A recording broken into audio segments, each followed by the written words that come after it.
बिस्मिल्लाहिर्रहमानिर्रहीम। अस्सलाम वालेकुम नाज़रीन, आप यूट्यूब चैनल देख रहे हैं। मैं इमरान खान हूँ। सबसे पहले एक बड़ी इंपॉर्टेंट खबर, जो आजकल एक बाइकआउट की मुहिम चल रही है कि अस्करी इदारे से जो मुंसलिक मुख्तलिफ इंडस्ट्री है, उसकी जो मसनूआत हैं उनका बाइकआउट किया जाए।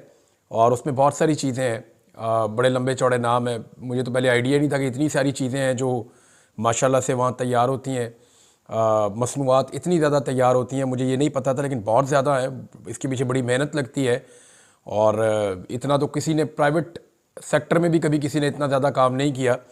लेकिन बड़ा ज़बरदस्त, बड़ा लंबा चौड़ा एक बिज़नेस है जो मैं देख रहा था। उसका जो है वो एहतजाजन जो है वो पाकिस्तानियों ने जो है वो रद्द अमल के तौर पे उनके बकौल के ये, क्योंकि एक पाकिस्तान में सिचुएशन ऐसी है कि मिलिट्री एस्टेब्लिशमेंट से पाकिस्तानियों का एक शिकवा है जो गुज़िश्ता 2.5 साल से चलता चला आ रहा है।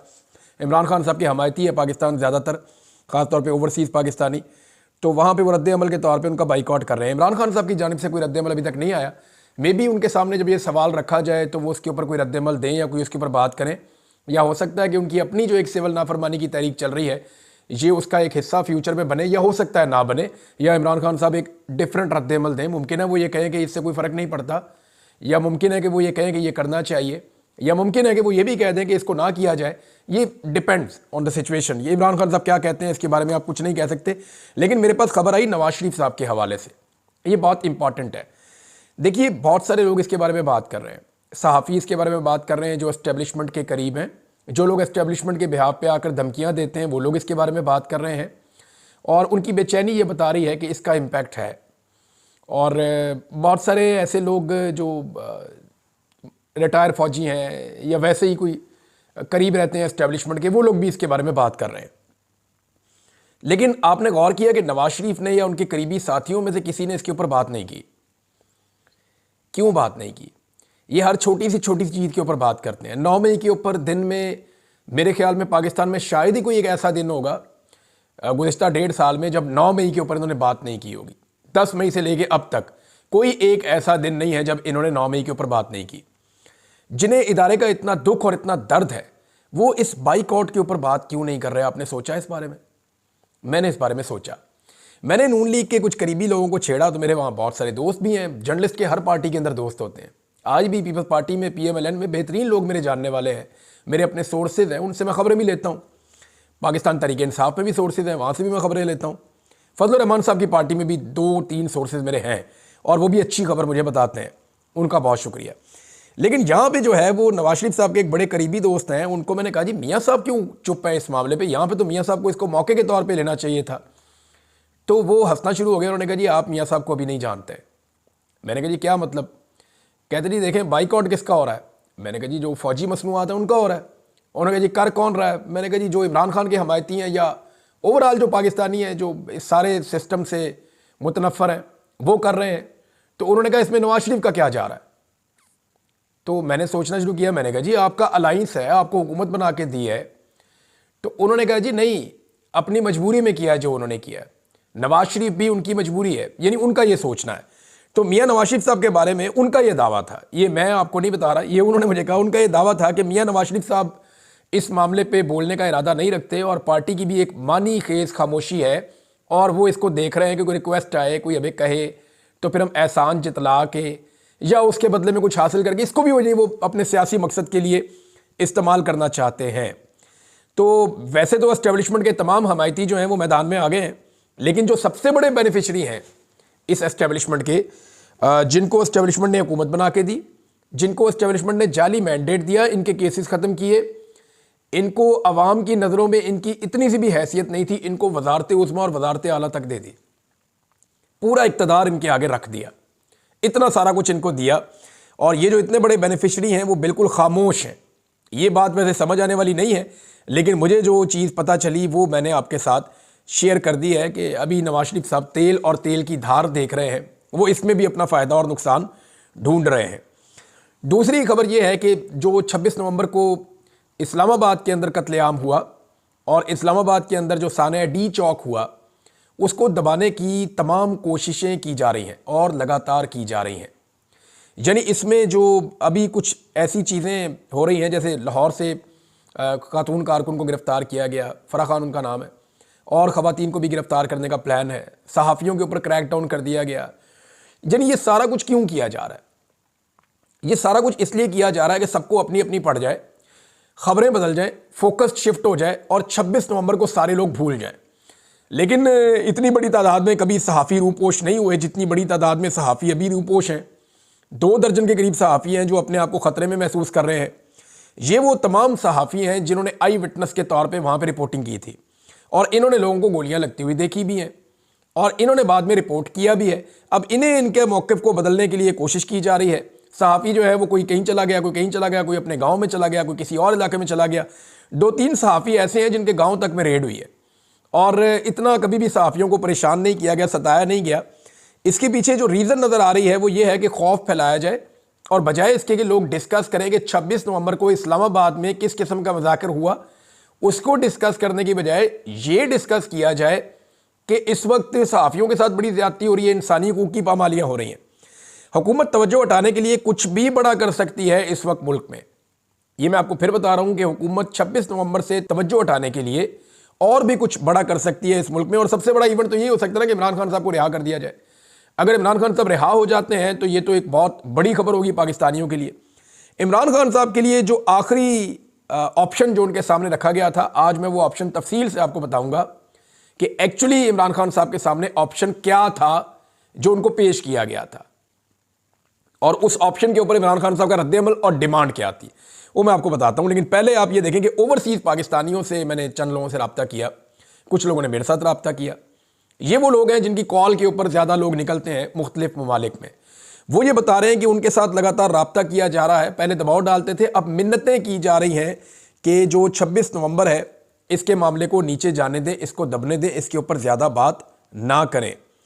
अब यानी ये दबाव बढ़ रहा है हुकूमत के ऊपर और इस्टेब्लिशमेंट के ऊपर, और ओवरसीज़ पाकिस्तानियों से मिन्नत तरला किया जा रहा है और पाकिस्तान में भी फोकस शिफ्ट करने की कोशिश की जा रही है कि किसी तरह 26 नवंबर को जो लाशें गिरी हैं उनसे जान छूटे।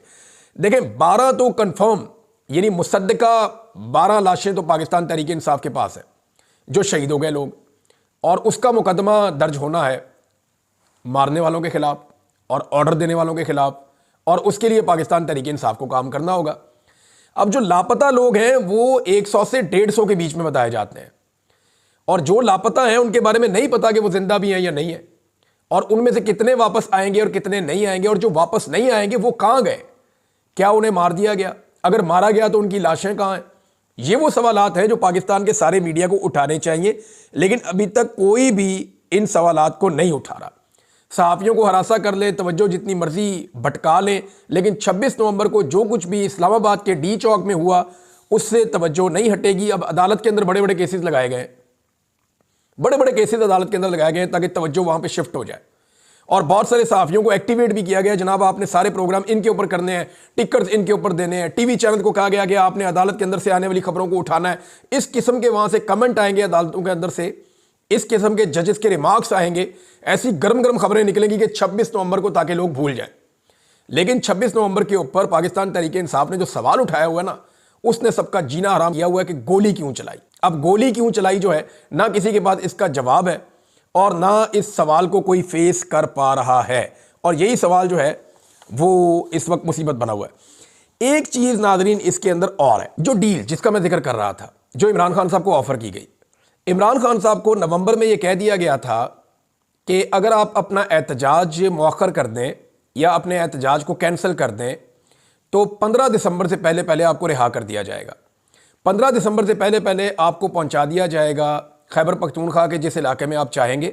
उन्हें 2-3 ऑप्शंस दिए गए थे जिनमें एक नथिया गली का ऑप्शन भी था, और वो ये ऑप्शन देते हुए उन्होंने सोचा कि इमरान खान साहब वहाँ पे ज़रा कंफर्टेबल रहते हैं और पसंद करते हैं उस इलाके को, तो इनको वहीं भेज दिया जाए।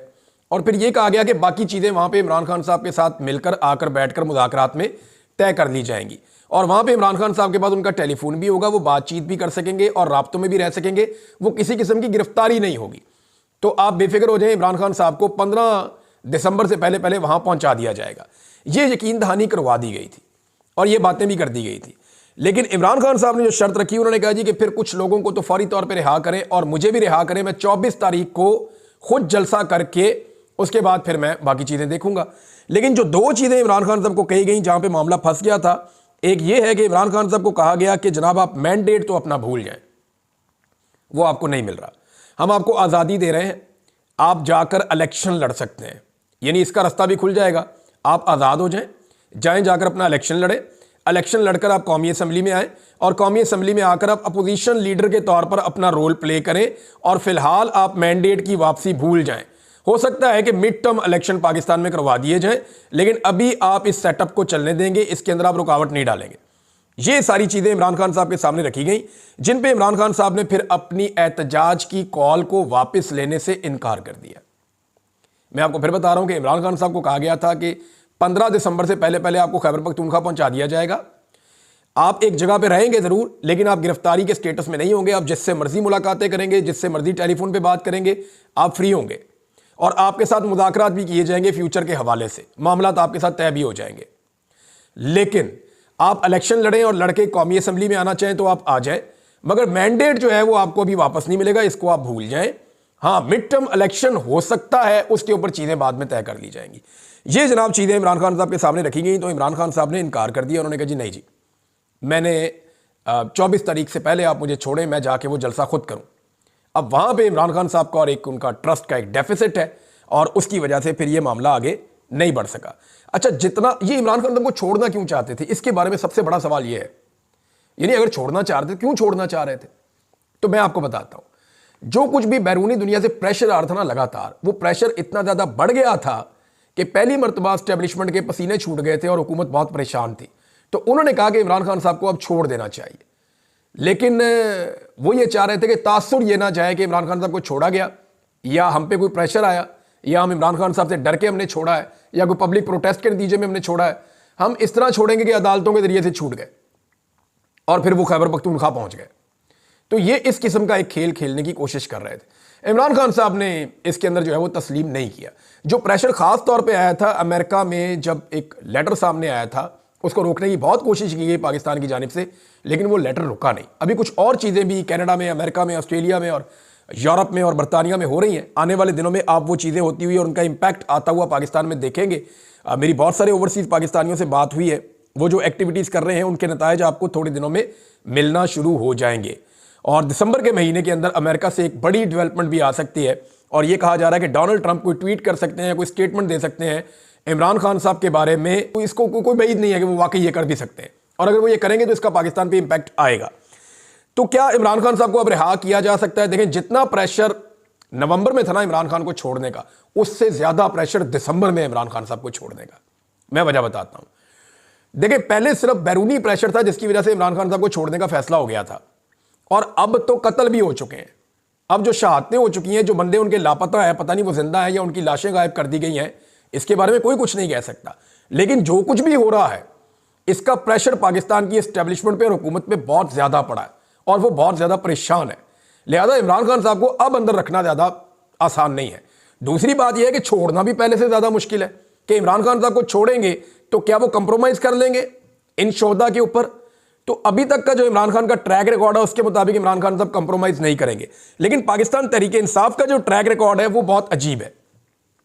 यानी आज जो तारीख है वो, जब आप ये वीडियो देख रहे हैं तो 8 तारीख है, 8 है दिसंबर की, 26 नवंबर का वकूआ है। अब आप देख लें कितने दिन हो गए। अभी तक ना तो पाकिस्तान तहरीक इंसाफ ने कत्लों की FIR जमा करवाई है, ना ही पाकिस्तान तहरीक इंसाफ ने लापता अफराद के हवाले से एक कानूनी कार्रवाई शुरू की है कि जनाब हमारे ये बंदे लापता हैं, हमें जो है वो हम हेबियस की पिटीशन कर रहे हैं इस्लामाबाद हाई कोर्ट में, क्योंकि यहीं से लापता हुए थे।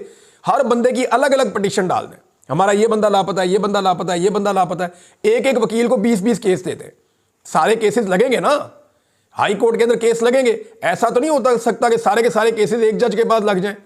तो सारे केसेस के ऊपर इनको हेबियस की या बंदे लापता होने की पिटीशंस डालनी चाहिए जो बंदे लापता हुए हैं। तो अभी तक ना तो तहरीक इंसाफ की कत्लों की FIR सामने आई, ना लापता अफराद के हवाले से कोई कानूनी कार्रवाई इन्होंने शुरू की, ना ही सुप्रीम कोर्ट ऑफ पाकिस्तान से इमरान खान साहब ने रुजू करने का कहा, सुप्रीम कोर्ट ऑफ पाकिस्तान से रुजू भी नहीं किया गया, ना ही CCTV फुटेज को सिक्योर करने के हवाले से या उसको महफूज करने के हवाले से कोई कानूनी रास्ता पाकिस्तान तहरीक इंसाफ ने अभी तक इख्तियार नहीं किया। अब दूसरी जानिब आप ये देखें कि मीडिया वाले बेचारे छुपते फिर रहे हैं। अब देखें, जो बंदे शहीद हुए वो तो पाकिस्तान तहरीक इंसाफ के साथ आए थे ना, मीडिया वाले उसकी गवाही दे रहे हैं, मीडिया वाले अपने मौके के ऊपर डट गए हैं, वो बेचारे छुपते फिर रहे हैं, रूपोश हो रहे हैं, उनके घरों पे छापे पड़ रहे हैं। लेकिन पाकिस्तान तहरीक इंसाफ के जो जिम्मेदारान हैं, जिनकी अब जिम्मेदारी है ये मुकदमात करवाने की और इन सारे केसेस को लड़ने की, वो इस्लामाबाद में खुल के फिर रहे हैं, उनके खिलाफ कोई कार्रवाई नहीं हो रही। तो यहां से सवाल जन्म लेते हैं कि क्या पाकिस्तान तहरीक-ए-इंसाफ वाकई में संजीदा है अपने शोहदा के खून के बारे में इंसाफ लेने के लिए? अभी तक जो हम देख रहे हैं, यानी इतने दिन काफ़ी होते हैं, 12-13 दिन हो गए हैं, 2 हफ्ते होने वाले हैं, पाकिस्तान तहरीक-ए-इंसाफ ने अभी तक अपनी FIR नहीं करवाई, अभी तक वो तहरीरें ही सामने नहीं आ रही, इनकी कोई एक्टिविटी ऐसी नहीं की जिसमें ये इंसाफ लेने जा रहे हो। इमरान खान साहब की रिहाई का मामला दोबारा से खटाई में तो पड़ गया है, लेकिन मुझे नहीं लगता कि ज़्यादा देर तक इमरान खान साहब को अंदर रखा जा सकेगा। इमरान खान साहब की जो 2 शराइत है ना, एक तो यह है कि मुझे बाहर निकालो, और दूसरी जो है वो 9 मई का और 26 नवंबर का जुडिशल एक इंक्वायरी करवाई जाए। इस पर जमात इस्लामी ने भी यही मौक़िफ़ अपनाया। जमात इस्लामी का मौक़िफ़ मैं आपको पढ़ के सुना देता हूँ।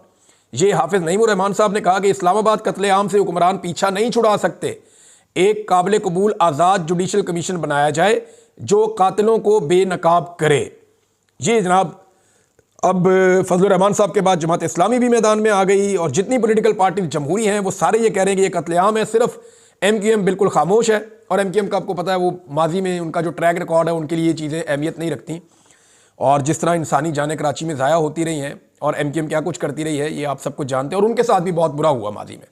ये भी एक हकीकत है कि माजी में जो MQM के साथ हुआ वो भी बहुत बुरा हुआ, बड़ा कत्लेआम हुआ है, कराची में बहुत बड़ा गेम खेला गया है और बहुत बड़ा पैसा उसके अंदर इन्वॉल्व था।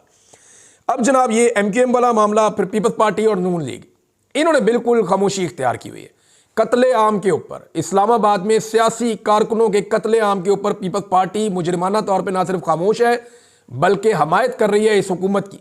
और मैं आपको आज लिख कर देता हूं कि कुछ अरसे के बाद जब इलेक्शन में जाएंगे तो पाकिस्तान पीपल्स पार्टी इस हुकूमत के ऊपर ये एलिगेशन लगाएगी कि आपने इस्लामाबाद में कत्लेआम किया था, आप कातिल हो, और हम उसका हिस्सा नहीं थे।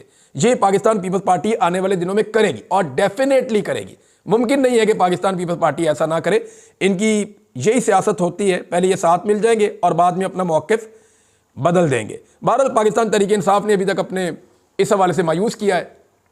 मुझे लगता था कि 2-4-5 दिन में, 6 दिन में वो अपनी FIR और बाकी चीज़ें करवाएंगे, लेकिन वो बाकी सारे काम कर रहे हैं, लेकिन ये वाला काम नहीं कर रहे कि वो अपने कारकुनों के लिए FIR करवा सकें, CCTV फुटेज को सिक्योर कर सकें, लापता अफराद के बारे में पता कर सकें, या उनकी बाजियाबी के लिए अदालतों से रुजू कर सकें, या सुप्रीम कोर्ट ऑफ पाकिस्तान में जाकर रुजू कर सकें। आज़ाद कश्मीर के शहरियों ने जो हिम्मत दिखाई है उसकी दाद देना अगर ना दी जाएगी तो ये बहुत बड़ी ज़्यादती होगी। आज़ाद कश्मीर के हर गांव से, करिए से, हर टाउन से, हर देहात से, हर जगह से, हर शहर से लोग निकले, सड़कों के ऊपर आए और उन्होंने अपना हक छीन लिया।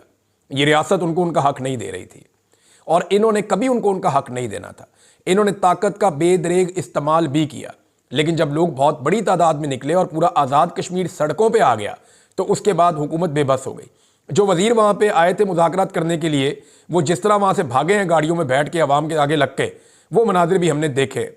लोग मुंजमद कर देने वाली ठंड के अंदर, यानी आज़ाद कश्मीर की दरिया के किनारे सर्दी आपको अंदाज़ा है कितनी ज़्यादा होती है, वहाँ पे माइनस टेम्परेचर बन रहे थे।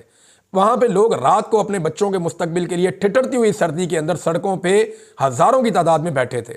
वो एक कौम बन गए। उन्होंने दिखाया कि एक कौम जब इकट्ठी होती है तो वो जालिम को कैसे घुटने टेकने पर मजबूर कर देती है। उन्होंने पूरी रियासत को जो है वो आईना दिखाया और उनसे अपने मुतालबात तस्लीम करवाए। और इस वक्त की जो सूरत हाल है, जो खुशखबरी है, वो ये है कि आज़ाद कश्मीर के अंदर जो सदारती ऑर्डिनेंस है मुतनाज़े, उस पर मुज़ाकरात हो गए, और मुज़ाकरात के नतीजे में जो मेरे पास इतला आई, जो कैदी हैं उनको रिहा कर दिया गया, और साथ ही साथ जो है वो ऑर्डिनेंस को वापस लेने का फैसला कर दिया गया। तो नाज़रीन, जो कश्मीर के हवाले से मैंने आपको खबर दी है उसका एक हिस्सा है और उसका एक पहलू है। लेकिन दूसरी जानिब मैं आपको ये बताऊं कि इस वक्त भी कश्मीर के जितने एंट्री पॉइंट्स हैं वहाँ पे बहुत बड़ी तादाद में नौजवान मौजूद हैं, और कश्मीरियों ने तमाम एंट्री पॉइंट्स को बंद किया हुआ है। और वजह यह है कि उनके मुताबिक उनके साथ धोखा किया जा रहा है। अब हकीकी खबर क्या है ये हमें अगले चंद घंटों में पता चल जाएगा कि वहाँ पे खेल क्या खेला गया। क्या वाकई कैदियों को रिहा करके ऑर्डिनेंस वापस ले लिया गया, और जो सब्सिडी जिसका वादा कश्मीरियों के साथ किया गया है वो वादा पूरा किया जाता है या नहीं किया जाता। ये तमाम चीज़ें हम चंद घंटों में रिपोर्ट करने के काबिल हो जाएंगे। लेकिन वहाँ पे कुछ ऐसा खेल खेला जा रहा है जिसकी बुनियाद पे कश्मीर के अवाम एतबार करने को तैयार नहीं है, और वो बदस्तूर ठिठुरती हुई ठंड के अंदर सारी रात वो सड़कों के ऊपर मौजूद रहे हैं और वहाँ पहरा देते रहे। अब देखते हैं कि आगे इस मामले का क्या बनता है। अब तक के लिए इतने, अपना ख्याल रखिएगा, अपने चैनल का भी। अल्लाह हाफ़िज़।